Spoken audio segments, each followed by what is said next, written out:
Court में जो भी फैसला हो किसी भी मस्जिद के ताल्लुक से, लेकिन ये सच्चाई है कि मुसलमानों ने कभी किसी गिरजा को तोड़कर, मुसलमानों ने कभी किसी मंदिर को तोड़कर मस्जिद नहीं बनाई। बाबरी मस्जिद और राम जन्मभूमि का फैसला जो भी हुआ हो अलग बात है, लेकिन अल्हम्दुलिल्लाह सुम्मा अल्हम्दुलिल्लाह उस जज ने फैसला सुनाया जरूर। एक पक्ष हिंदू को राम जन्मभूमि की जगह या मस्जिद की जगह उसको दी जरूर, लेकिन अपने फैसले में यह भी उसने इकरार किया है कि हिंदू लोग कहते हैं मंदिर तोड़कर मस्जिद बनाई गई है, लिहाजा हिंदू इस बात को साबित नहीं कर पाए कि मुसलमानों ने इस जगह कभी मंदिर तोड़कर मस्जिद बनाई है। लिहाजा यहाँ शुरू से मस्जिद थी, 1949 तक इसमें नमाज पढ़ी जाती थी। मंदिर तोड़कर मस्जिद का बनाना हिंदू पक्ष की तरफ से साबित नहीं हो सका। अल्हम्दुलिल्लाह तुमने जो भी जमीन जिसको दी वो तुम जानो, कयामत के दिन तुम्हें उसका जवाब देना होगा।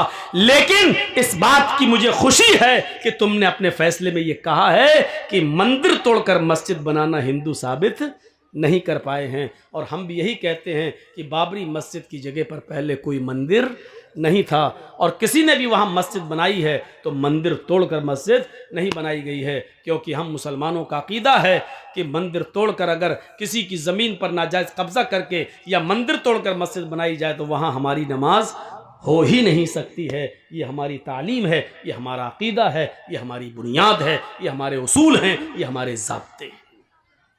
तो इंसानियत दिखाना थी। हज़रत उमर इस डर से निकल गए कि बाद में आने वाले लोग कहीं ईसाइयों को परेशान न करें और इनके गिरजा को तोड़ना। देखिए दूसरों की मजहबी इबादत गाहों की कितनी हिफाजत होती थी, ये जानते हुए भी कि मुसलमान फैलेंगे और इस जगह पे मुसलमान आएंगे, उनकी तादाद बढ़ेगी, लेकिन हजरत उमर को यह भी गवारा नहीं कि मुसलमानों की तादाद बढ़ने के बावजूद भी इनका गिरजा तोड़ा जाए। नहीं, ये सबसे बड़ी चुनौती थी। जंग खैबर जानते हैं जो हुई थी, तो जंग खैबर के अंदर सहाबा ने एक बहुत ऐसा काम कर दिया था जिससे यहूदी खुश नहीं थे। जंग खैबर के अंदर जंग हुई और अल्लाह के रसूल और सहाबा जीत गए, खुशी हुई, और यहूदियों को खैबर और उसका इलाका खाली करने का नोटिस जारी कर दिया। इतने इतने दिन के अंदर तुम ये बस्ती खाली कर दो, निकल जाओ, जाओ कहीं भी रहो, क्योंकि ये जंग इसी बात की हो रही थी, अगर हम हार गए तो तुम यहां रहोगे, तुम हार गए तो हम यहां रहेंगे, लिहाजा तुम हार चुके हो, अब इस बस्ती को खाली करो। यहूदी खुशी खुशी उस बस्ती को खाली करने लगे। कुछ यहूदी अल्लाह के नबी जनाब मोहम्मद रसूलुल्लाह के पास आए। आपने कहा यहूदियों, हमारे पास तुम्हारे आने का मकसद क्या है? हाय हाय हाय, अल्लाह के रसूल के अंदर इंसानियत देखो कैसी भरी थी। कहते हैं कि अल्लाह के नबी, हम अपनी बस्ती छोड़कर जा रहे हैं, जहां हमें पनाह मिलेगी वहां जा रहे हैं, लेकिन हम आपके पास सिर्फ इसलिए आए हैं, उस जंग के अंदर मुसलमानों ने, आपके साहबा ने बहुत सा माल लूटा है, हमारी बहुत सी चीज़ों को ऊपर कब्जा कर लिया है, हमारे मालो दौलत छीन लिए हैं, हमारे घर मकान छीन लिए हैं। अल्लाह के नबी ने कहा ये तो जंगों में लूटा हुआ माल होता है, क्या जहां हम हारते हैं क्या तुम लोग उसमें माल नहीं लूटते हो? क्या मुसलमानों का माल नहीं लूटा जाता है? फरमाया अल्लाह के नबी, हम आपसे माल मांगने नहीं आए, सोना चांदी मांगने नहीं आए, आपने जंग जीती है और सहाबा ने जंग जीती है, हमारा माल रख लीजिए, दौलत रख लीजिए, ज़मीन रख लीजिए, मुझे कोई सरोकार नहीं है, मैं इन तमाम चीज़ों को छोड़ रहा हूँ। लेकिन आपके सहाबियों ने, आपके साथियों ने उस जंग के अंदर जो माल लूटा उसमें हमारे तौरात के नुस्खे भी हैं, जो हमारी मजहबी किताब है, जो मूसा अलैहिस्सलाम पर नाजिल हुई थी, उन्होंने हमारी किताबें भी ले रखी हैं, उन्होंने तौरात भी अपने पास रख ली है, तौरात भी हमसे छीन ली है।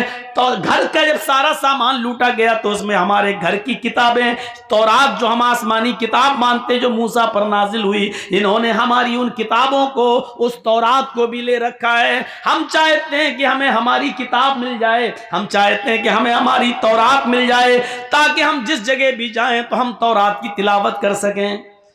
अल्लाह के नबी ने तारे सहाबा को बुलाया और बुलाने के बाद का खबरदार, तुमने जो माल लूटा है उस माल को यहाँ जमा करिए, उस माल को यहाँ इकट्ठा कीजिए, वो सब मुसलमानों में तकसीम किया जाएगा, लेकिन किसी की मजहबी किताब को लूटने का तुम्हें कोई हक नहीं है।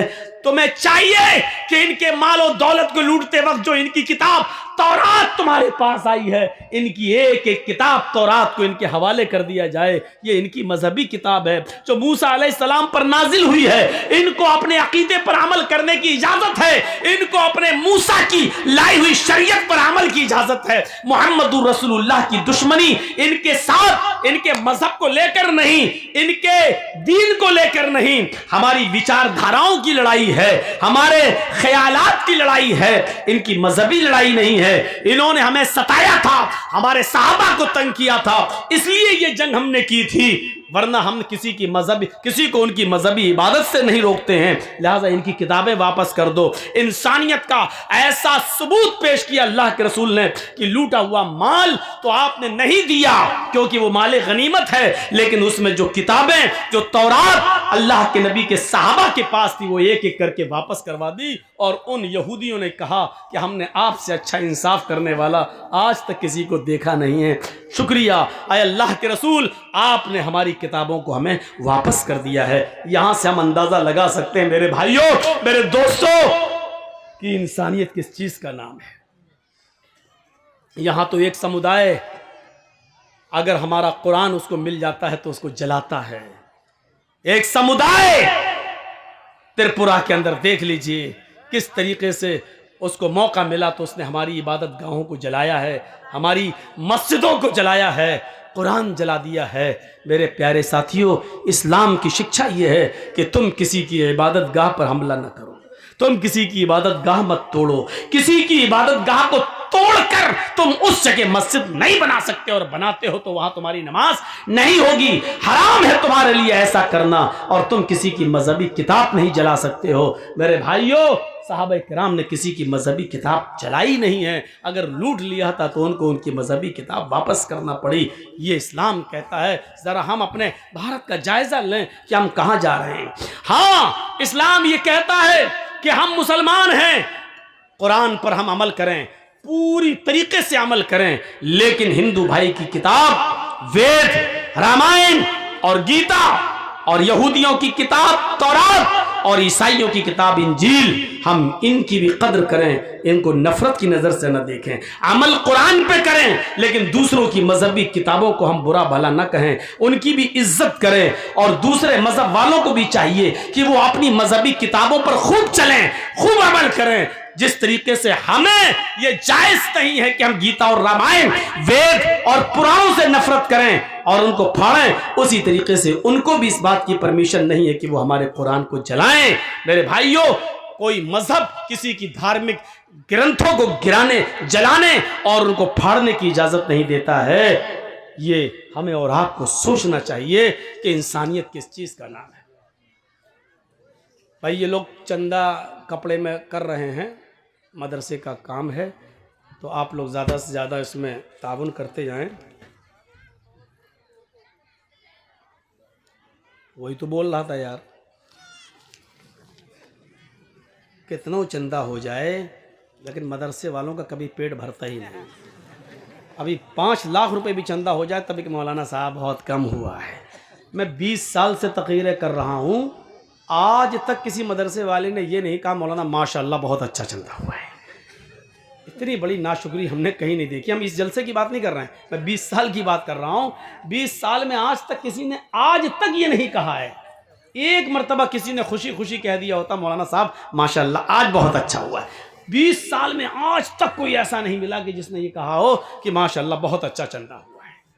माशाल्लाह, ये भैया इदारा है, लॉकडाउन के बाद अभी नए नए खुले हैं, फिर भरोसा नहीं कि कब फिर लग जाए, इसलिए आप थोड़ा सा ताउन कर दें, मज़ीद ताउन इतना कर दीजिए कि आज हमारे मस्जिद ये मौलाना साहब ये कह दें कि जर्जी साहब आपके फ़ैन इतने हैं कि उन्होंने आज आपकी बात मान ली, माशाल्लाह 2 साल खर्चा चल जाएगा।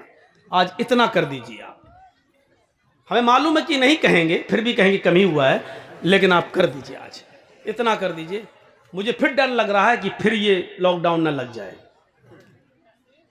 लेकिन अभी शायद ना लगेगा क्योंकि चुनाव होने वाले हैं यूपी में। वो जब उस वक्त लगेगा जब 3-4 जब ग्राउंड के चुनाव हो जाएंगे और 5वें और 6ठे लेवल के चुनाव पे जब बीजेपी देखेगी कि हम हार रहे हैं तो उस मौके पर कोरोना ले आएगी और ऐसा लाएगी।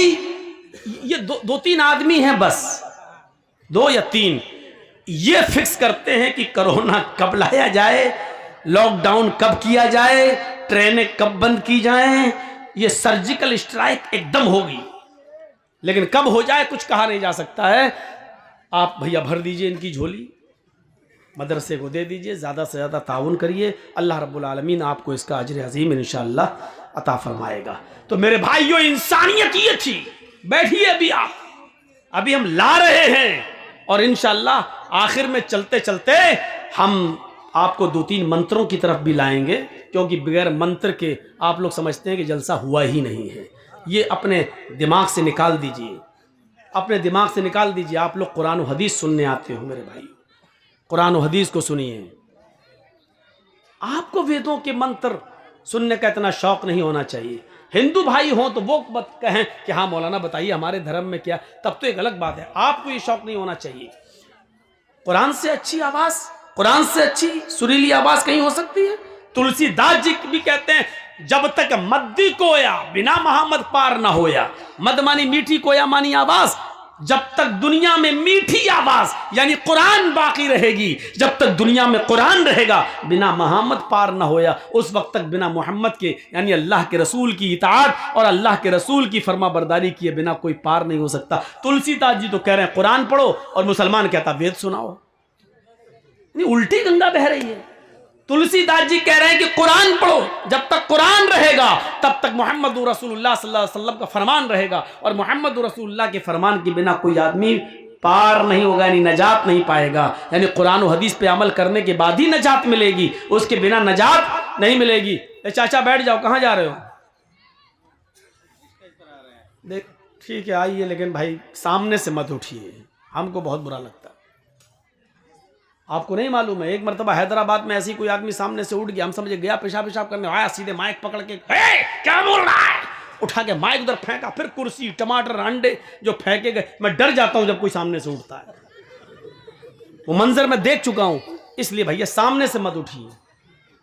अब देखो कह रहा हूं मत उठिए तो और उठ रहे हैं।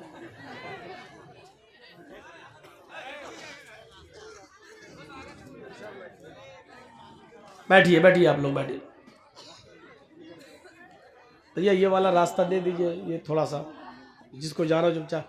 अरे फिल्म कहीं चल रही हो तो 3 घंटे पेशाब रुक जाएगा, जलसे में 2 घंटे नहीं रोक पाते हैं यार, अजीब आदमी। रास्ता खाली कर दें, ये रास्ता से बसे रास्ता खाली करे आपका बस है। रास्ता खाली करेंगे तो आपने बैठने की जगह दी कहाँ है? कहाँ बैठेगा आदमी? खाली करो बस। पीछे कौन जाएगा? पीछे जाएंगे तो मौलाना जर्जीज दिखेंगे नहीं। वो देखना चाहता हमको, देख देख के तो नजर लगाया हमारे ऊपर, तभी तो मोटे नहीं हो पाते। आदमी बोलते हैं मौलाना हर जलसा में जाते हो, 20 साल से प्रोग्राम कर रहे हो, इतना खाते पीते हो, हर जगह तुम्हें मुर्गा मछली अंडा सब मिलता है, फिर भी मोटे नहीं हो रहे। हम लोगों की नजरें लग जाती हैं। क्या इंसानियत ये थी, इस इंसानियत को अपने अंदर कायम रखिए। दुनिया में पूछिए, पड़ोसी हमारा हिंदू है, बीमार हो गया है, उसको एक ब्लड खून की जरूरत है। काश कोई योगी मोदी का भक्त मीडिया वाला सुनता इस बात को और देता कि इस्लाम क्या है। डॉक्टर ने कह दिया कि इसको 1 बॉटल खून की जरूरत है और इसमें इस ग्रुप का ब्लड लगना है। हॉस्पिटल में वो ग्रुप का ब्लड नहीं है, उसके बाप का ब्लड ग्रुप अलग है, उसकी मां का अलग है, भाई का अलग है, किसी का लग नहीं रहा है ब्लड ग्रुप। और आपका पड़ोसी है, आप मुसलमान हैं, वो हिंदू है। आपका ब्लड ग्रुप और उसका ब्लड ग्रुप एक है। इस्लाम ये कहता है कि उसकी जान बचाने के लिए आप अपना 1 बॉटल ब्लड दे दें और उस हिंदू की जान बचा लें। वमन अहयाहा फकअन्नमा अहयन्नास जमिया। नास कहा है मुसलमान नहीं कहा है।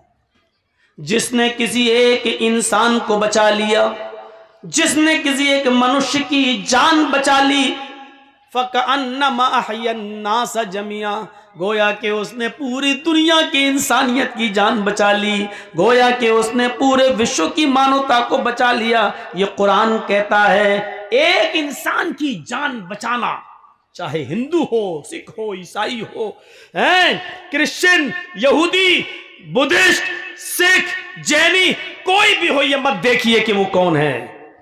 हाँ, जर्जी साहब का पड़ोसी ब्लड की जरूरत है और जर्जी साहब रोजे से हैं, रमजान का रोजा है, अब क्या करें, उसको अभी 1 घंटे के अंदर ब्लड की जरूरत है, नहीं तो वो मर जाएगा। डॉक्टर ने कह दिया 1 घंटे के अंदर अंदर ब्लड चाहिए, तो जर्जी साहब के ऊपर अब जरूरी हो जाता है कि उसको 1 बोतल ब्लड दें, लेकिन रोजे की हालत में ब्लड तो निकलवाया नहीं जा सकता है। डॉक्टर ने अगर जांच लिख दी है कि ब्लड की जांच कराओ, तो थोड़ा सा ब्लड तो निकाला जा सकता है रोजे की हालत में जांच के लिए। मलेरिया है कि डेंगू है, रोजे की हालत में ब्लड की जांच कराई जा सकती है, थोड़ा सा निकाला जा सकता है। लेकिन 1 बोतल 250-300 ml ये आप नहीं निकलवा सकते। लेकिन किसी की जान जा रही है और इतने ब्लड की जरूरत है, तो ऐसी सूरत में इस्लाम इजाजत देता है कि तुम अपना रोजा तोड़ दो और उसकी जान बचाने के लिए 1 बोतल ब्लड दे दो, और इस रोजे की जो छूट रहा है तुम्हारा, इस रोजे की कज़ा बाद में, ईद के बाद 1 रोजा बाद में रख के पूरी कर लेना। इस्लाम इजाजत देता है रोजा तोड़ने की, किसी की जान बचाने के लिए। मेरे भाइयों, इबादत बहुत बड़ा हक है अल्लाह का, रोजा अल्लाह की इबादत है, लेकिन अल्लाह ने यहां कह दिया कि इस वक्त इंसानियत का तकाजा यह है कि तू अपना रोजा तोड़ दे, मेरी इबादत तोड़ दे और किसी इंसान की जान बचा ले, क्योंकि उसको हम ही ने इंसान बनाया है, हम ही ने उसको पैदा किया है। मेरी इबादत बाद में कर लेना, अभी इसको तेरे खून की जरूरत है और तेरे खून से ये इसकी जिंदगी बच जाएगी। शरीयत कहती है कि यहां रोजा तोड़ दो और 1 बोतल ब्लड दे के उसकी जान बचा लो। मेरे भाइयों, क्या ये इंसानियत नहीं है? कैसी इंसानियत थी? इस इंसानियत को हम अपने अंदर पैदा करें और देखें, ये इंसानियत।